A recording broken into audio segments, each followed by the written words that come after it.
목회자다 보니까 갑자기 말씀을 준비해야 되거나 종종 찬송을 인도해야 될 때가 있습니다.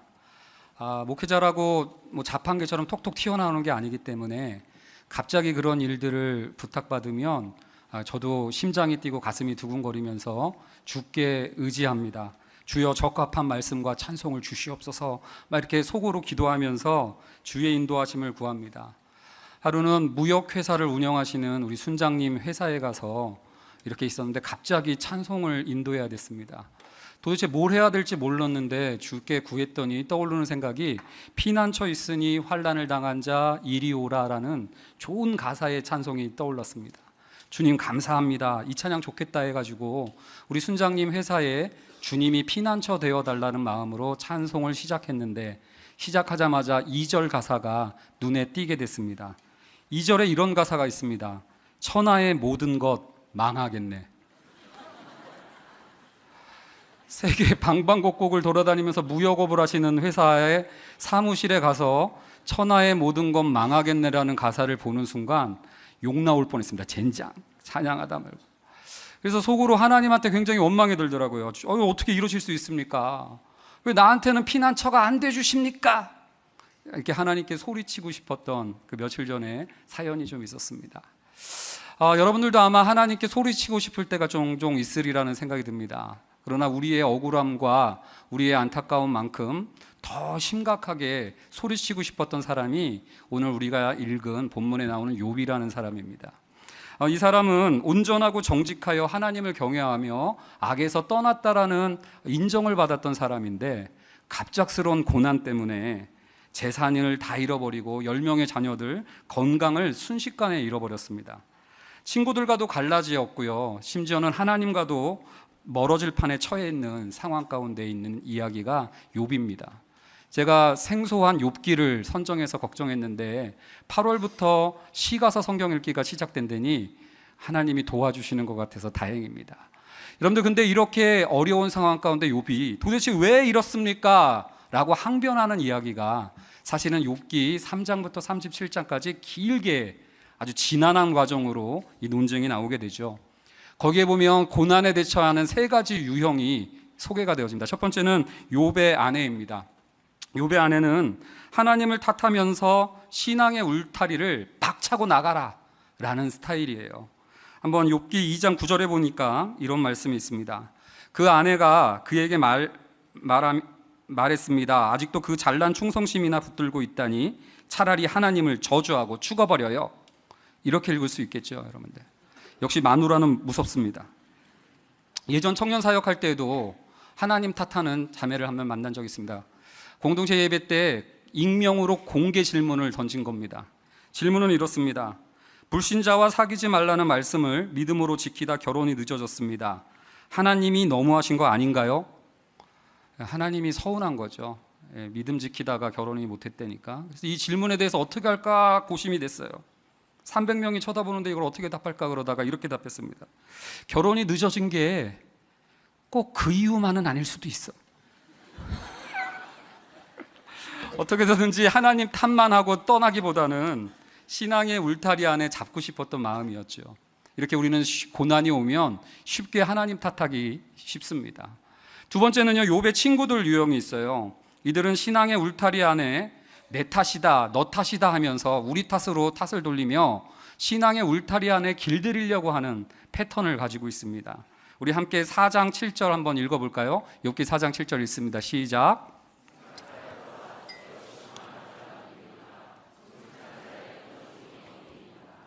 이 사람들의 스타일은요, 고난이 오면 그래 모든 일에는 원인이 있어. 까닭 없이 이런 일이 있는 거 없어.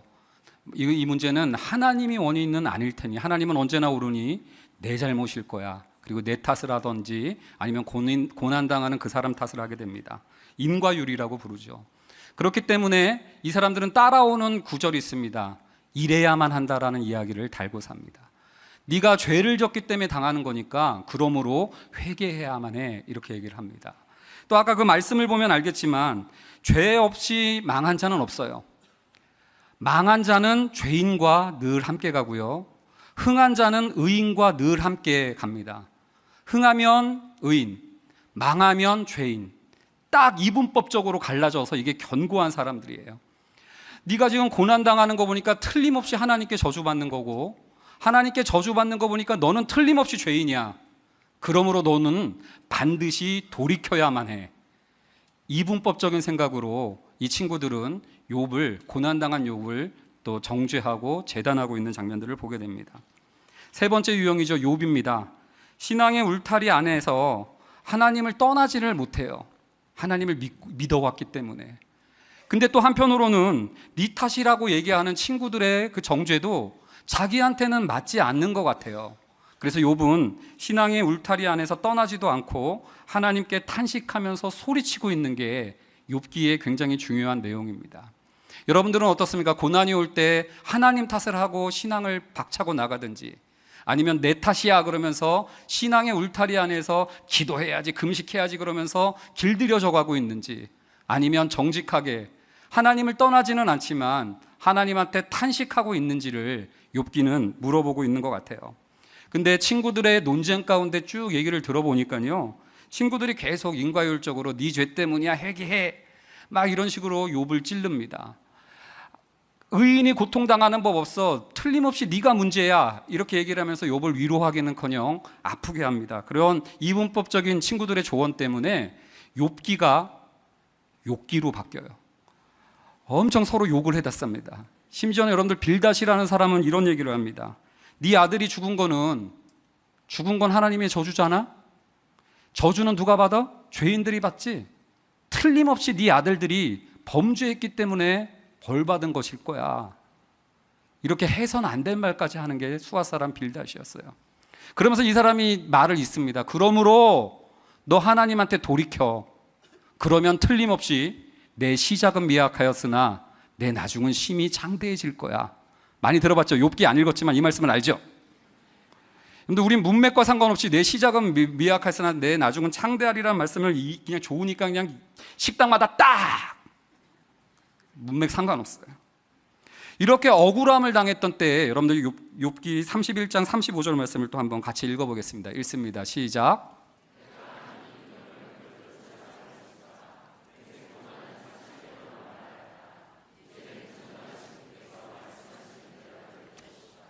친구들과의 말이 안 통하고 더 억울해지고 서로 욕이 난무하고 네 자식이 죄져서 그렇다라는 얘기를 들으면서 욥은 가슴이 아팠던 욥이 하나님 도대체 왜 이런 겁니까? 도무지 모르겠습니다. 내가 죄가 얼마나 크다고 하나님께서 나한테 이렇게까지 할 겁니까?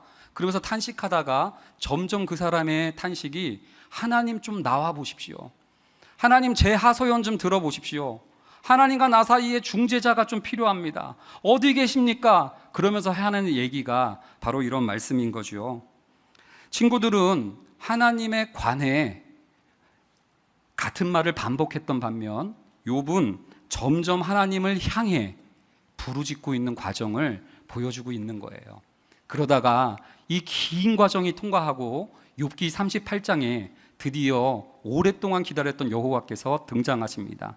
한번 말씀 읽어보도록 할게요. 읽습니다. 시작. 그때 폭풍우 가운데에서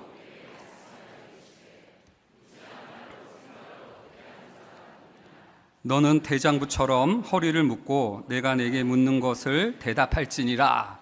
드디어 하나님께서 폭풍우 가운데서 욥에게 나타나셨습니다. 강력하게 나타났다는 거죠.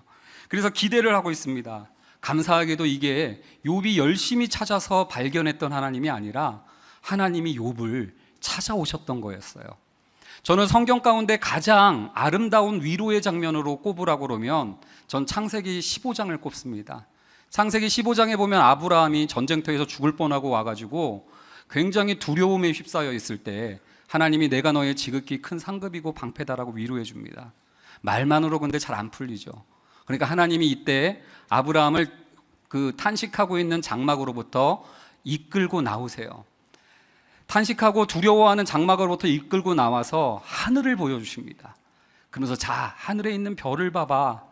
그러면서 아브라함을 위로해 주셨던 장면이 제가 기억하는 하나님의 가장 아름다운 위로 장면 중에 하나인데 욥기도 마찬가지예요.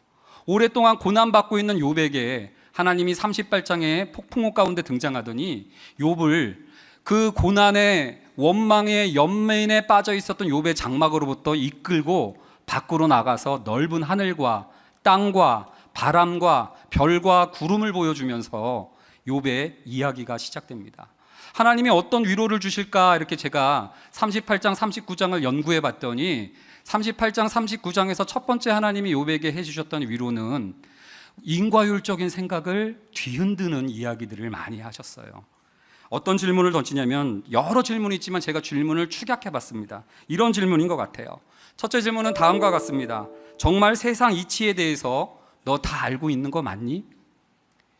욥은 이래야만 된다라는 생각으로 인생을 다 생각을 했는데 하나님이 다 대자연을 돌아다니면서 보여주는 거예요. 정말 너 땅의 기초를 알아? 정말로 빛과 바람의 길이 어디로 나 있는 건지는 아니? 정말로 번개와 비와 이슬이 언제 내릴지 알아? 심지어는 네가 그렇게 비웃고 있는 닭대가리라고 놀리는 수탉조차도 비올 날을 맞추는데 너는 원인과 결과를 있어야만 된다라고 주장하고 있지만 정말로 비 오는 것이라도 맞힐 수 있니? 그러면서 하나님이 계속 이런 엉뚱한 질문들을 던져주시는 거예요. 이 얘기는 뭐겠습니까? 이래야만 한다. 원인과 결과만 그 울타리 안에 갇혀서 세상은 그 안에서만 돌아간다라는 욥의 생각을 넘어서는 세상이 또 있다라는 것을 하나님께서 첫 번째로 자연을 돌아다니면서 막 보여주더라고요. 그러면서 두 번째 이런 질문으로 또 추격될 수 있습니다. 쭉 보여주신 다음에 두 번째 질문은 이와 같습니다. 네 그 세상을 꼭 길들여야만 하겠니? 욥에게 여태까지는요, 욥에게 있어서의 세상은 인과율의 세상이었습니다. 내가 열심히 하면 뭔가가 나오는 세상. 그래서 울타리를 쳐놓고 그 안에서 내가 먹이를 주면 나한테 충성을 바치는 가축들과 살아가는 것이 욥의 일상이었어요. 근데요, 하나님이 가축들을 보여주는 게 아니라 애완동물을 보여주는 게 아니라 야생동물을 쫙 보여줍니다. 그래서 욥기를 보면 사파리 투어하는 것 같아요. 그래서 뭐가 나오냐면 막 사자, 까마귀, 산염슴, 삼년소, 암사슴, 들나귀, 들소, 타조, 말, 매, 독수리 다 야생동물입니다. 욥에게 뭘 보여주는 걸까요? 네 집에서 울타리 안에서 길리는 가축들만 있는 게 아니라 네가 신경 쓰지도 못했던 세상, 야생동물의 세상이 있다는 것을 하나님께서 막 보여줘요. 근데 더 중요한 건 세 번째 질문입니다. 하나님이 세 번째 질문을 이렇게 던지는 것 같아요. 길들이지도 않았는데 아름답지 않니? 야생동물을 쭉 보면서 느낀 게 이거였던 거예요. 내 손길이 닿지 않으면, 내가 뭔가 이유와 조건과 원인을 충족시키지 않으면 세상은 무질서해지고 난리가 나고 혼란스러워져 갈 것 같은데 전혀 내 손길이 닿지 않고 기르지도 않고 길들이지도 않는 야생동물들이 각각의 처소에서 너무나 아름답고 잘만 살고 있더란 얘기예요. 예를 들면 들나귀의 예는 이와 같습니다. 우리의 생각에는 반드시 주인이 있어야만 하고 반드시 그 집이 있어야죠. 숙소가 있어야만 행복할 것 같아요. 힘없는 나귀의 입장에서는. 근데 이 들나귀는 집도 없고 주인도 없는데 혼자 이 푸른 언덕 저 푸른 언덕 돌아다니면서 푸른 풀을 신나게 자유롭게 뜯어먹고 있는 것을 보여주는 거예요.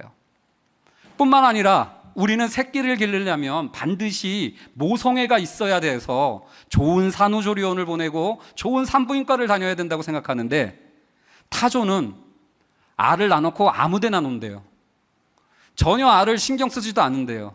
근데 이게 자라서 즐거이 날개를 푸드덕거리면서 그 무엇보다도 빠르게 행복하게 돌아다니는 타조의 모습을 보여주면서 욥에게 묻는 거예요. 꼭 길들여야만 하겠니? 꼭 이래야만 하는 거 맞니? 그렇게 안 하고도 즐거이 날개치면서 달려나가는 타조도 있고 그렇게 안 하고도 자유롭게 풀을 뜯고 다니는 들나귀 안 보이니? 그러면서 하나님이 인과율 세상에 너머에 자유롭고 즐거운 세상이 있다는 것을 보여주면서 욥의 인과율을 흔들더라고요. 제가 이 질문들을 보면서 교회와 사람도 마찬가지겠다는 생각이 많이 들었습니다. 저는 예전에는 교회는 잘 하나님께 신앙적으로 길들여져 있는 교인들만 모여 있는 곳인 줄로 알았어요. 그래서 소처럼 우직하고 충성스럽게 하나님께 충성을 바치는 순장님들이 같은 분들이 많은 곳이 교회라고 생각했어요. 또 전쟁터에서 창과 화살을 두려워하지 않고 막 말탄자의 명령을 따라 달리는 준마와 같이 그 말처럼 교회에는 자기보다 나이 어린 교육전도사 말에 따라 이 무더운 날에도 다른 소리 안 듣고 전도사님 말 따라 순종하고 뛰어다니는 준마와 같은 주일학교 선생님들이 가득한 곳이 저는 교회라고 생각했어요. 교회를 가축 울타리로만 생각했던 거죠. 천사들이 모인 곳이라고만 생각했습니다. 그러나 목회를 오래 하고 제가 성장하면서 야생동물 계열들도 교회에 있다는 것을 알게 됩니다. 순장님이 아무리 다락방 오세요 오세요 하는데도 이 푸른 언덕 저 푸른 언덕 이 골프장 저 골프장 돌아다니면서 들나귀같이 골프 치고 다니는 비순원이 있고, 은사와 재능이 많고 힘이 세 보여서 교회 좀 섬겨주세요 섬겨주세요 그러는데 길들여지지 않는 들소처럼 요리저리 피해 다니면서 훈련도 받아놓고 섬기지 않는 분들도 교회에 계시고, 또 새끼를 낳고는 돌아보지도 않는 타조처럼 주말이 되면 가족도 안 돌보고 주말 다락방도 안 가고 조기 축구회 가가지고 즐거이 공 몰고 달려다니는 타조와 같은 남자 집사님들도 교회에 있더란 얘기예요. 계십니까? 여러분들, 그러한 타조와 같은 집사님들이 함께 모여 있는 곳이 교회였던 거예요. 그러고 보니까 교회가 길들여져서 이래야만 된다라는 그 안에, 그 틀 안에 뭉쳐 있는 분들이 아니더라고요. 제가 주차부 목사 아니겠습니까? 주일마다 느낍니다. 이러십시오 해서 이게 딱딱딱 규율을 맞춰줬으면 좋겠는데 야생동물 계열의 성도님들이 이렇게 파킹할 때가 있어요. 여러분들, 우리가 통제 안 될 때가 너무 많은, 길들여지지 않지만 그럼에도 성도인 교회, 이게 여러분들 교회의 모습이죠. 근데 이거는 교회만이 아니라 우리 집도 마찬가지예요. 우리 집은 세 자녀가 있는데요, 이 세 자녀가 이건 야생 세계가 아니라 얘네들은 주라기 공원이에요. 이제 10살, 8살, 6살인데 길들이고 싶어도 길들여지지 않고요. 어떻게 같은 배에서 태어났는데 이렇게 다를 수가 있을까? 어떻게 같은 배에서 태어났는데 이렇게 서로 다를 수가 있을까 싶고요. 지들끼리 길들이려고 엄청 싸웁니다. 서로가 욥의 친구가 돼서 이래야만 된다라는 틀로 서로를 가두려고 얼마나 시끄럽게 싸우는지 몰라서 목사인 저로서도 내 아내와 함께 어떡하냐, 얘네들 어떡하냐, 길들이지 못하는 것 때문에 엄청 두려운 거예요. 하루는 얘네들이 매미를 10마리를 잡아왔습니다. 집에다 매미를 다 풀어놓고 매미를 기르려는 거예요. 집안에서 매미가 우는 거 공명까지 울려서 더 크게 울립니다. 근데 이 매미가 길들여지지가 않는 거예요. 길들이려고 하니까 매미가 힘을 잃고 죽어가더란 얘기입니다. 무슨 말입니까? 세상에는 길들일 수 없는 것들이 있고요, 세상에는 길들일 수 없어서 너그럽고 자유롭게 받아줘야 될 영역들이 있다는 거예요. 그걸 깨닫게 돼서 우리 아내랑 그 얘기를 했습니다. 이거 우리 아이들도 길들지 못하는 영역들을 개성이라고 받아들이면서 너그럽고 좀 자유롭게 받아줄 수도 있어야겠다라고 다짐을 합니다만, 길들이지 않는다는 게 두려운 거예요. 길들이지 않으면 엉망이 될 것 같고 무질서해질 것 같고, 길들여지지 않으면 무책임하게 얘네들을 운명에 맞춰야 되는 것 같고, 어쩌다 찾아올 행운에 이 아이들을 그냥 의탁하는 것 같아서 마음이 놓이지가 않죠. 불안해요. 근데 하나님이 욥에게 뭘 보여주는지 알아요? 바다를 데리고 가더니 바다를 보여줘요. 파도가 계속, 성남 파도가 으르렁거리면서 계속 보챕니다. 근데 이 성남 파도를 하나님이 뭐라고 묘사하는지 아십니까? 내가 바다를 구름으로 옷 입히고 흑암으로 강보에 싸서, 강보가 뭐예요? 애기를 두르는 거예요. 바다를 하나님이 강보로 싸서 더 이상 넘지 마, 땅의 경계를 더 이상 넘어오지 못하도록 하나님께서 이 바다를 보채고 있는 장면을 보여줘요. 어쩌다가 임하는 은혜가 아니었던 거예요. 우리는 우연으로 어쩌다가, 그리고 자연은 무심히 저절로 되는 줄 알았는데 하나님이 바다를 강보에 싸서 후루룩 후루룩 이러면서 못 나가게 막고 있었던 장면을 시적으로 보여주고 있어요. 제가 이럴 줄 알았어요. 욥기가 너무 생소하죠, 여러분들. 이 시적인 이미지가 문학적인 감수성을 높여서 설교를 들어야 되는 오늘입니다. 또 두 번째는요, 악한 자들이 계속 횡행하는 세상 가운데 하나님이 안 도와주는 것 같은 거예요. 근데 하나님이 뭐라고 묘사하는지 알아요? 내가 새벽에게 명령했고 아침에게 명령해서 하늘의 땅의 끝을 잡고 이불을 털듯이 새벽과 아침에게 명령해서 어둠을 털라고 명령했다. 그래서 깜깜한 어둠 가운데 죄 짓던 악한 놈들을 하나님이 날마다 털고 계셨다는 거예요. 이런 얘기를 들으면 문학적 감수성 있는 분들은 그런데 성경에서 이러한 문학적인 감수성으로 하나님이 전혀 개입하지 않고 그저 어쩌 나타나는 우연이라고 생각했는데 아니었어요. 바다를 보채고 계시고 아침마다 땅끝을 어둠을 털어서 악한 자들이 밝음 가운데 더 이상 죄짓지 못하도록 한결같고 신실하게 하나님께서 개입해 오셨던 모습을 보여주고 있죠. 우리들은 인과율에 갇혀서 뭔가 하나님한테 원인과 조건을 충족시켜줘야 그때 가서 복이 임할 거라고 생각하는데, 갓 태어난 까마귀 새끼, 그것도 산속에 있는 까마귀 새끼, 이 새끼라고 자꾸 그러니까 좀 욕 같은데요. 이 까마귀 새끼가 여기에 나와요. 여기에 이 까마귀 새끼가 허우적거리고 먹을 것이 없어서 허우적거리는 것을 하나님은 자기에게 기도하는 것으로 받아주면서 나에게 부르짖는다 그러면서 이 까마귀 새끼를 위해서 먹을 것을 갖다 주시는 하나님으로 소개를 합니다. 또 하나요, 동물의 왕국에 제일 비인기 캐릭터가 있습니다. 누구냐면 산념소와 안사슴. 호랑이, 악어 얘네들은 인기 캐릭터인데 얘네들은 완전 비인기 캐릭터인데 아무도 주목하지 않는 캐릭터들인데, 얘네들을 위해서 하나님이 그들이 해산할 날을 손꼽아서 세고 계시다는 것을 보여주고 있어요. 우리는 우연이고 내가 내 손이 안 닿으면 아무것도 안 일어나는 줄 알았는데, 내가 아무것도 생각하지도 못한 영역에서 하나님이 바다를 보채고 있고 아침마다 어둠을 털고 계시고 저 산속에 아무도 신경 쓰지 않는 까마귀 새끼의 허우적거림도 기도라고 응답해 주고 계시고, 누구도 신경 쓰지 않는 삼념소와 암사슴의 해산의 날까지 손꼽아 계시고 계시는 하나님을 욥에게 보여주면서 원인과 결과에 따라서 움직이는 세상 너머에서도 내 이해 밖에서도 풍성하게 일하시는 하나님을 보여주는 장면이 38장 39장에 소개가 되어집니다. 이에 대해서 욥이 답합니다. 40장 4절인데요 한번 읽겠습니다. 시작.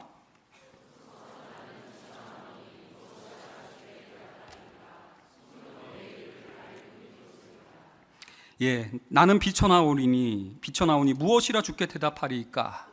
손으로 입을 가려버리는 거예요. 더 이상 할 말 없습니다. 제가 진짜 모르고 막 얘기했네요.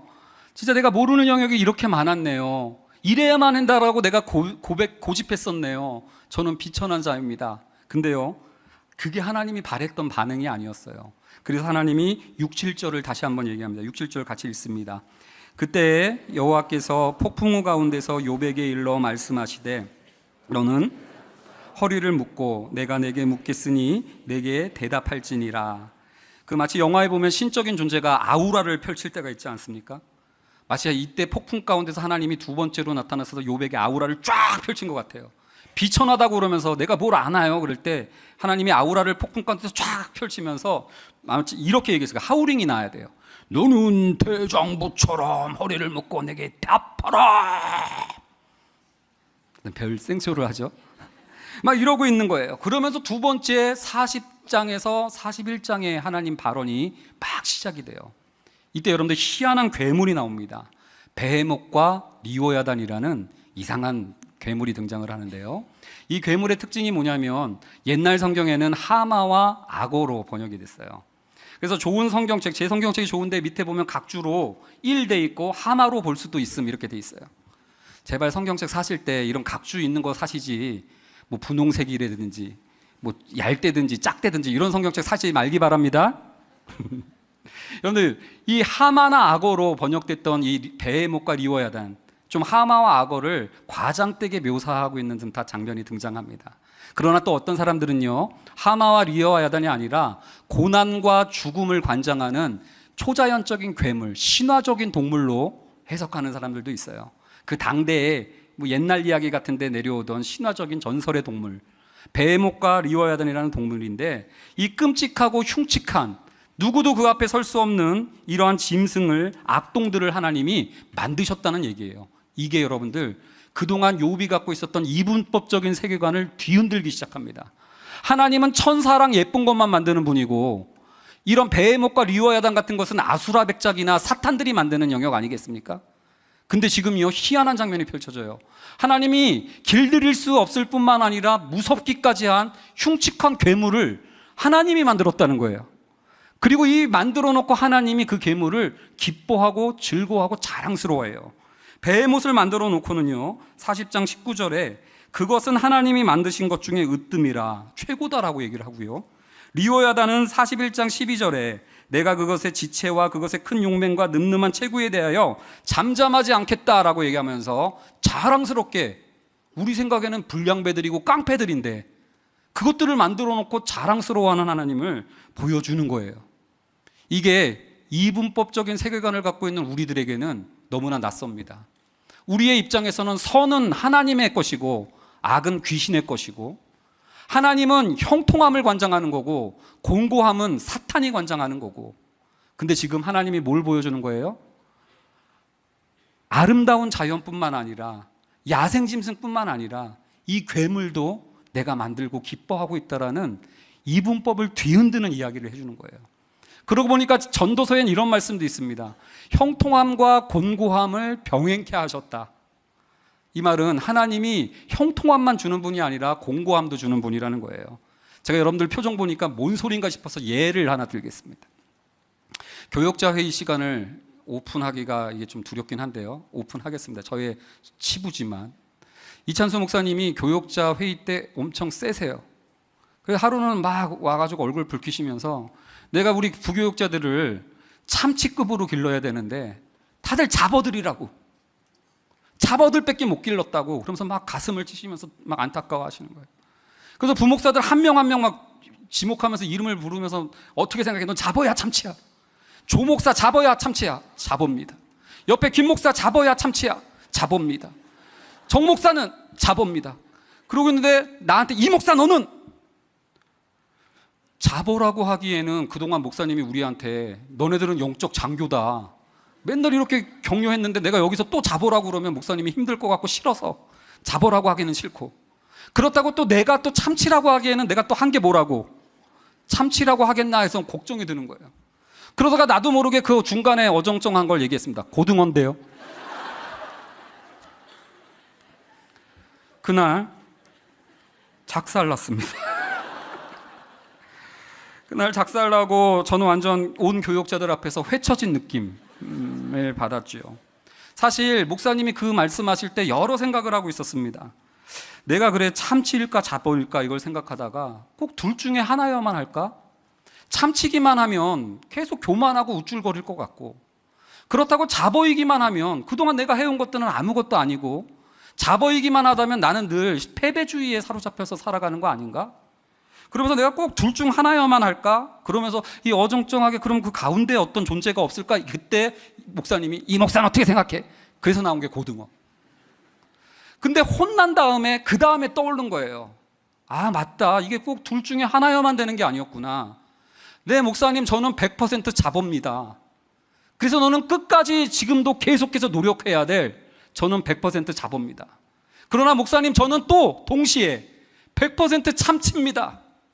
그래서 나는 안주하지 않고 참치들이 끌 수 있는 더 큰 꿈을 반드시 더 꾸어나갈 것입니다. 이렇게 얘기했어야 되는데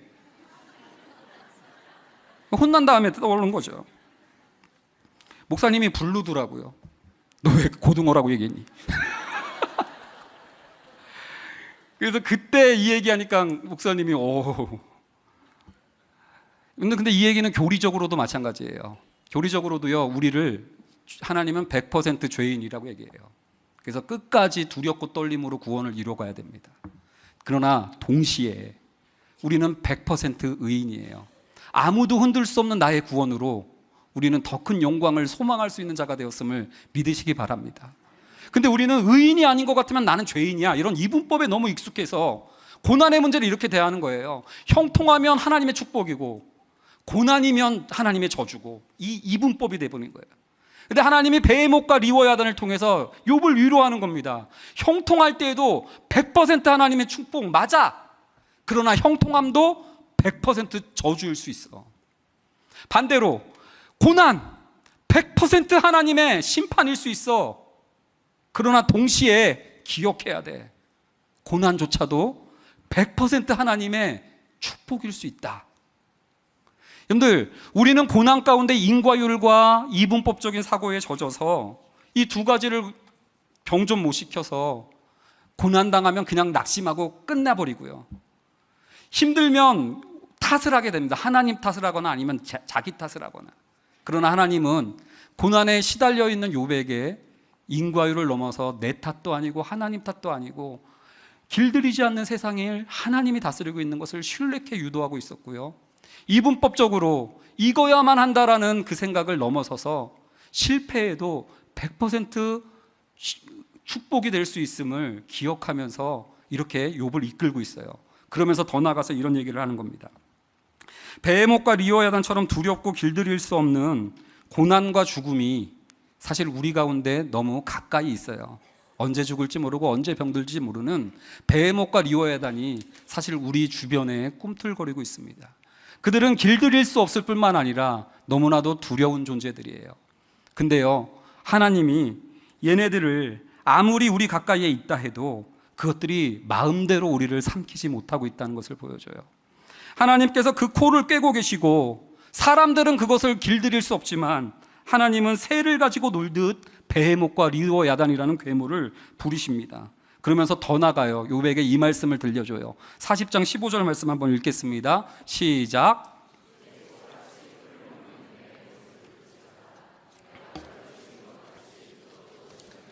예, 여러 개 중요한 표현이 나옵니다. 갑자기 욥에게 엄청난 베헤못과 리오야단을 보여주면서 내가 너를 지은 것 같이 그것도 이렇게 표현해요. 그럼 누가 더 먼저 지은 겁니까? 누가 원조입니까? 욥이 원조고 베헤못과 리오야단이 아류예요. 으뜸이고 엄청난 거에서 자랑하고 있었는데 하나님이 얘네들 엄청 대단한 존재인데 그럼에도 불구하고 욥 네가 원조야. 그러면서 하나님이 이 얘기하는 거예요. 베헤못과 리오야단처럼 그 강력한 존재들도 하나님 앞에 대적할 수 없어요. 그러나 지금 욥은 그들과 다르게 하나님과 씨름하고 있습니다. 폭풍 가운데 나타나서 너는 대장부처럼 허리를 묶고 나한테 대답해봐. 그러면서 이 욥이랑 하나님이 너 트집 잡고 있었지 나를. 너 하나님을 탓하고 있었잖아 얘기해봐 그러면서 베헤못과 리오야단은 하나님과 씨름도 못하는 존재임에도 불구하고 욥은 지금 한없이 비천하다고 생각하고 고난 앞에 나는 주눅 들어서 아무것도 아니라고 생각하고 있었는데 오히려 그가 지금 만물의 으뜸이고 하나님과 씨름하고 있는 존재로 부름받고 있는 장면을 하나님이 보여주시면서 이렇게 얘기하는 거예요. 베헤못과 리오야단으로 상징되는 고난과 죽음의 문제, 그걸 이기느냐 마느냐가 너의 인생의 사명이 아니다. 너는 걔네들이랑 경쟁하는 클래스가 아니야. 너는 하나님과 경쟁하고 씨름하는 클래스야. 클래스가 달라. 여러분들 못 알아듣는, 잘 인정이 안 되는 것 같아서 야곱 예를 한번 들까요? 야복강에서 씨름을 합니다. 평생 속이면서 남의 발 뒤꿈치를 잡고 살아왔던 야곱과 하나님이 밤새도록 씨름하세요. 그때도 야곱에게 져주십니다. 근데 이때 야곱이 처음으로 하나님한테 그 사람이 누군지도 모르는 그 존재에게 간구를 해요. 속이는 게 아니라 간구를 합니다. 축복해달라고. 그때 이 여호와의 사자가 야곱의 환도뼈를 부러뜨리면서 이름을 바꿔주죠. 너는 야곱이 아니야. 겨우 남들과 경쟁해서 발뒤꿈치 잡고 살아갈 야곱이 아니라 너는 이스라엘이야. 하나님과 싸워서 이긴 자야. 그러면서 그 이름을 이스라엘로 바꿔주시는 장면이 바로 오늘 욥에서 씨름하고 있는 이 장면이에요. 고난 앞에 주눅 들어서 요거 이기느냐 마느냐 가지고 씨름하고 있었던 욥에게 너는 고작 걔네들과 싸워서 이길 자가 아니라 너는 하나님과 겨루어서 이긴 자야. 그런 면에서 여러분들 이 폭풍 가운데 하나님이 다시 두 번에 걸쳐서 하셨던 말, 사나 대장부처럼 허리를 묶고, 아우라가 나와야 되는데 일어나서 너는 내게 대답할지니라, 이 얘기가 바로 낙심해 있던 욥에게 하나님이 너는 그냥 종도 아니고 물건도 아니고 온 만물에 나를 닮은 유일한 피조물이고 너는 하나님의 형상으로 온 땅 가운데 나와 함께 저것들을 다스릴 동역자인기라 라고 이렇게 하나님이 알려주시는 내용입니다. 여러분들 욥은 상황과 환경이 하나도 안 바뀌었어요. 상황과 환경이 하나도 안 바뀌었음에도 불구하고 욥은 42장에서 고백합니다. 자기가 문제가 해결됐대요. 하나님한테 답해달라고 그랬는데 하나님이 그 어떤 답도 안 해줬음에도 불구하고 질문만 하고 들어가셨음에도 불구하고 그는 여호와 하나님을 눈으로 봤다고 그러면서 그 문제를 다 해결받았다라고 감사해하고 있어요. 그러면서 여러분들 마지막으로 제가 이 얘기를 하고 마무리 짓도록 하겠는데요. 욥이 귀로만 듣던 하나님을 눈으로 보게 됐다라고 얘기하면서 욥이 고난을 뚫고 욥이 정말로 하나님의 형상으로 베헤못과 리오야단을 누르고 압도하고 다스릴 수 있는 자로 성장한 장면을 보여준 게 욥기 마지막 부분에 하나가 등장합니다. 그 이야기가 뭐냐면 욥이 자녀 10명을 새로 얻게 되었다는 얘기예요. 3명도 주라기 공원인데 여러분들 10명 존경합니다. 욥. 근데요 여러분들 이게 심각한 게 뭐냐면 저는 강아지를 되게 좋아하거든요. 알러지 약을 먹어가면서 강아지를 기를 정도로 강아지를 좋아했습니다. 근데 한 20년 전쯤에 아파트에서 이 강아지가 차에 치여가지고 스쳐 죽은 것 때문에 그 이후로 강아지 기를 생각을 엄두도 못 내고 있어요. 여러분들 그 상처 때문에 강아지 한 마리 못 기르는데 10명의 아들을 잃었던 욥이 다시 10명의 자손을 낳고 있다는 것은 그의 상처가 완전히 극복되어졌다는 것을 보여주는 한 증거죠. 그러면서 여러분들 42장 14, 15절 한번 여러분들 죄송하지만 같이 읽겠습니다. 시작.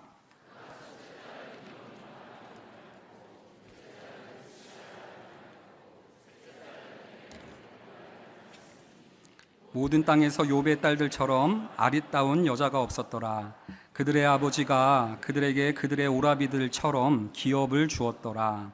여러분들 맨 마지막에 10명의 자손을 낳았을 때 딸들의 이름이 3명이 나오고요. 딸들의 외모가 소개되고 하여튼 그때나 지금이나 외모 겁나 따져요. 그러면서 오라비들처럼 기업을 주었다라는 표현이 기록이 되어 있습니다. 당대 이러한 일이 없었다는 거예요. 딸에게 유산을 물려줄 일이 없었는데 이런 희한한 표현이 나옵니다. 자, 한번 비교를 위해서 고난당하기 전에 욥의 모습을 담고 있는 1장 5절 말씀도 한번 보셔야 되겠습니다. 1장 5절 말씀 한번 같이 읽겠습니다. 시작.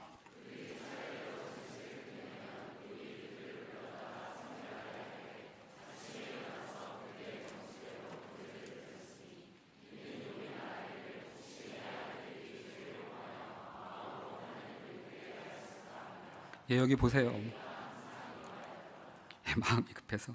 여기 보시면 내 아들들이 자녀들을 위해서 죄 지을까봐 명수대로 그렇게 제사를 드렸던 욥이 딸들을 위해선 제사도 안 드렸던 욥이었어요. 당대에 이래야 한다라는 관습과 이래야만 한다라는 풍습에 따라 아들들만 위해서 제사를 드렸던 욥이 고난을 통과하고 하나님을 만나서 인과율 너머의 세상이 있고 이분법적인 그런 어떤 단순한 세계관이 아니라 형통함에도 100% 축복과 100% 저주가 있을 수 있고 고난에도 100% 축복과 100% 저주가 있을 수 있다는 것을 온전히 눈으로 확인했던 욥이 1장에서는 관습대로 아들에게만 했다면 42장의 욥은 이젠 딸들에게도 이래야만 한다라는 당대의 관습을 넘어서는 모습을 보여줘요. 근데 조금 더 뜻을 명확하게 하기 위해서 메시지 성경을 한번 보도록 하겠습니다. 메시지 성경 마지막으로 한번 읽겠습니다. 시작.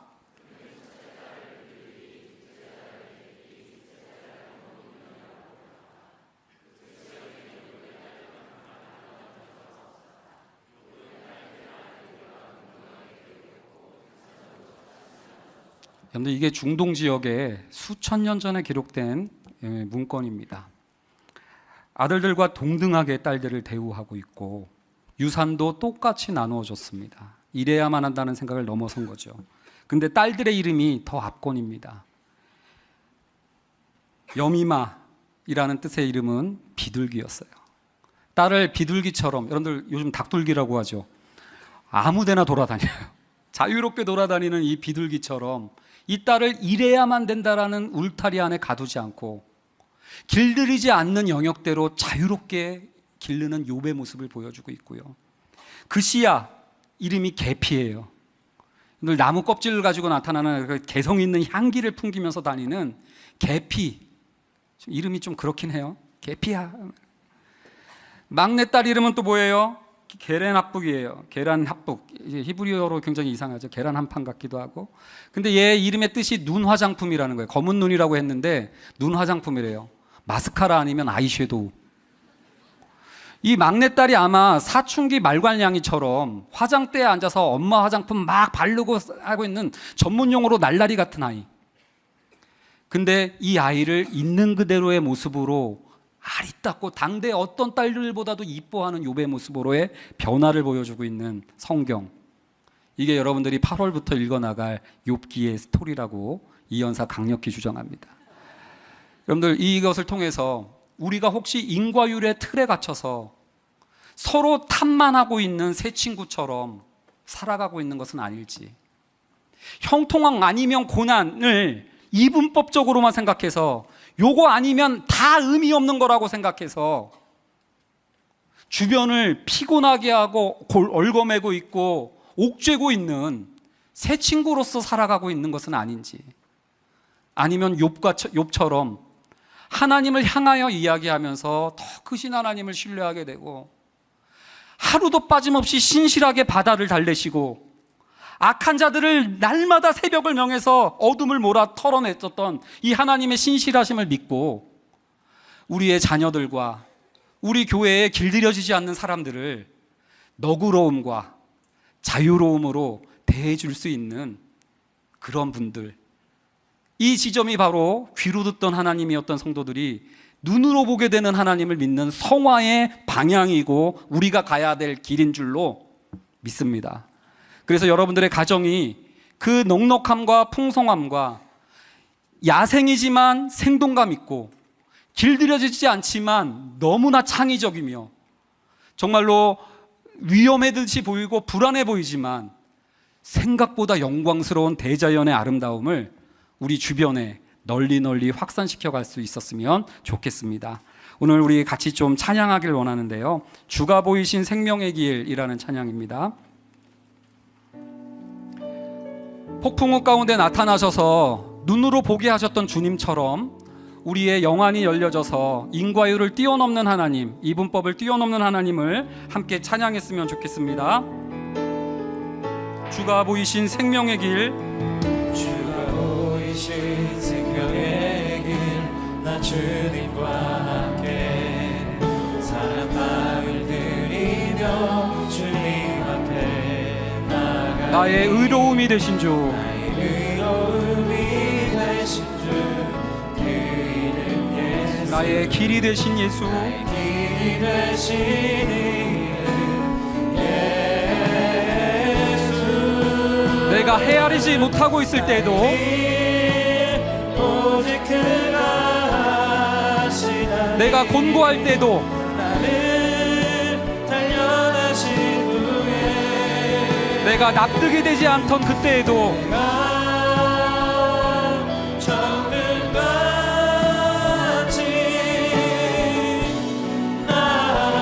나오리라.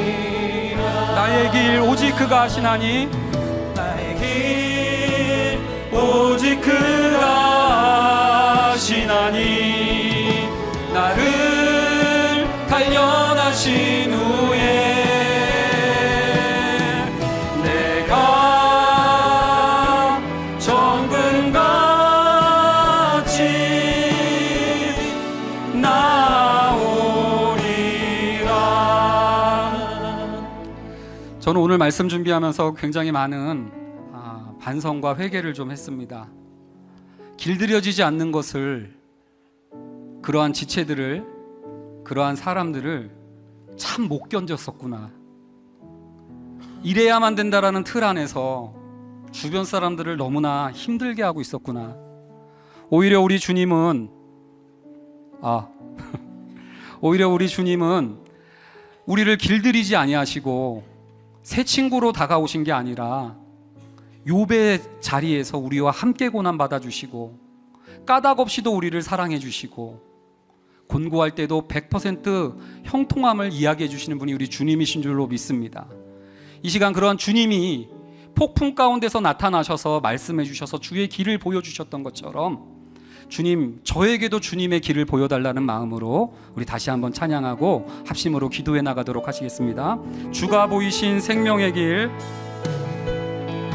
주가 보이신 생명의 길, 나 주님과 함께 상한 마음을 들이며 주님 앞에 나가니, 나의 의로움이 되신 주 그 이름 예수, 나의 길이 되신 나의 이름, 길이 되신 이름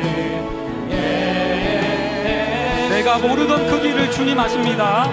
나의 길 오직 그가 하시나니, 나를 단련하신 후에 내가 정금같이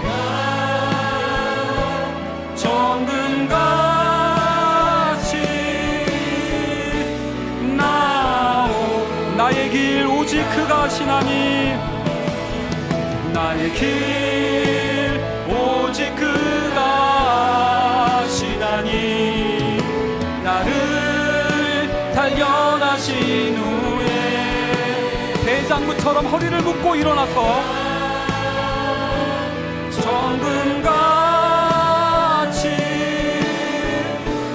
주님 앞에 내가 서 있네. 주님 앞에 내가 서 있네. 주님 앞에 내가 서 있네. 아멘. 주 앞에 내가 서 있네.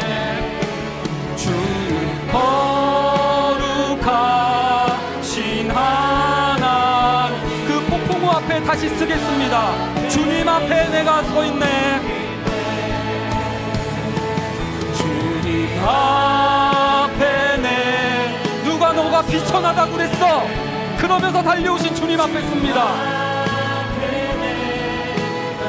아니야, 베헤못과 리오야단을 이길 수 있는 대장부야 라고 말씀하시는 주님 앞에 섭니다. 마지막으로 한 번 더 주님 앞에 서 있네. 주님 앞에 내가 서 있네. 주 앞에 내가 서 있네. 주는 거룩하신 하나님, 그 앞에 서 있네. 이 시간 합심으로 기도하기를 원합니다. 욥에게는 폭풍우 가운데 나타났지만 저에게 안 나타난 거 아닙니까? 라고 우리는 항변할 수 있습니다. 그러나 폭풍우 가운데 나타나셨던 그 하나님께서 아들을 죄인 되었던 우리들에게 까닭없이 그냥 사랑하셔서 보내주신 줄로 믿습니다. 예수 그리스도가 우리의 힘이 되게 하시고 내가 날마다 부활의 주님 앞에 서게 하여 주셔서 인과율을 넘어서는 은혜가 우리에게 주어짐을, 고난 때에도 형통하는 은혜 길을 열어주시는 주의 은혜가 있음을 우리가 이 시간 합심으로 기도하며 마음 눈 밝혀서 주를 보게 하여 달라고 이 시간 합심으로 같이 기도드리도록 하시겠습니다. 다 같이 기도드리십니다.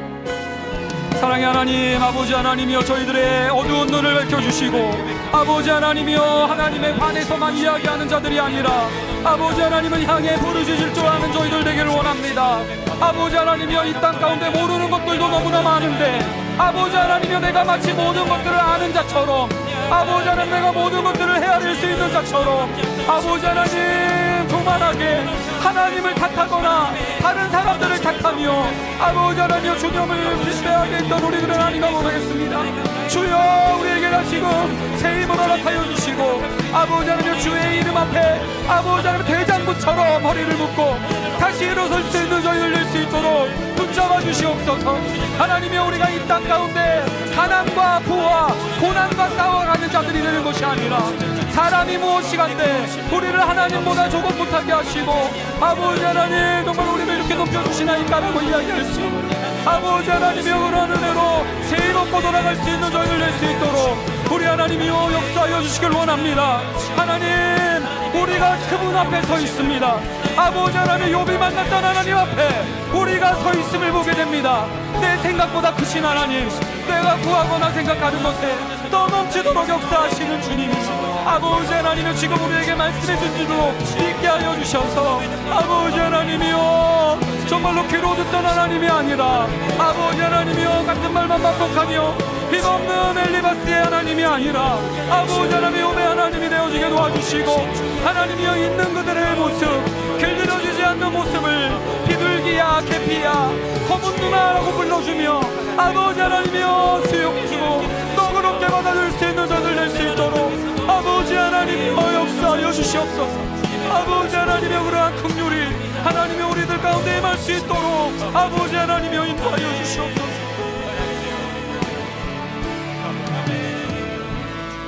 사랑의 하나님, 남과 북이, 좌와 우가, 남과 여가 이래야만 한다라는 자기 주장으로 극단의 갈등과 혐오와 분열을 일삼고 있는 이 시대 가운데 폭풍 가운데 달려오셨던 주님께서 보여주셨던 그 은혜가 지금 우리에게 들려지는 주님의 음성 되어지게 하여 주시옵소서.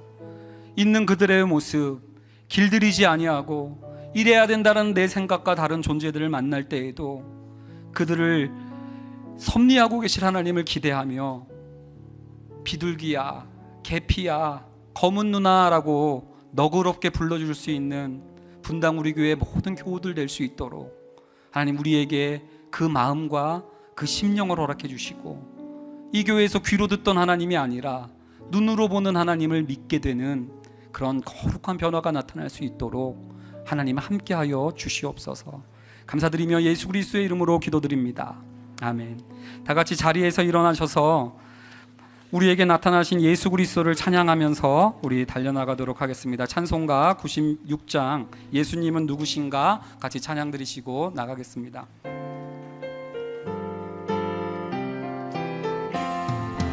예수님은 누구신가? 우는 자의 위로, 없는 자의 풍성이며 천한 자의 높음과 잡힌 자의 노임되고 우리 기쁨 되시네. 예수님은 누구신가? 약한 자의 강함과 눈먼 자의 빛이시며 병든